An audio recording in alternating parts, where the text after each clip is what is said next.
I'm super excited about Stefan sort of showing some darkness. And I don't want to give too much away, but I think that it's a much needed thing. So, like, Stefan being the good guy is now, I mean, I don't want to say he's bad, but I think he's complex.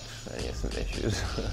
But I don't really want to do the Ian Somerhalder bad boy. That's sort of the Ian Somerhalder bad boy. Damon has that kind of a guy that you don't necessarily want to meet at the end of a dark alley, whereas with Damon, I feel like I can negotiate with him.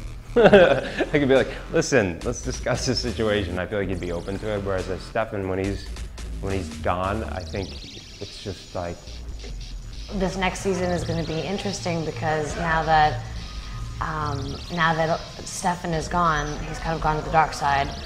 He's become this malicious sort of machine. He's an animal. He's going back to his roots and his instincts, and we see a different side of Stefan. And Elena fell in love with a different person, and they're going to grow a little further apart. And she's going to grow closer to Damon. She's still holding on to her love and the idea, or what she remembers to be her perfect relationship that she had with him. Damon tried for 2 years, 2 seasons, to get his brother to run off and do all this fun shit with him. You know, basically eat every sorority girl in their path and destroy everything. He tried for 2 seasons to get his brother to do this. Wouldn't do it.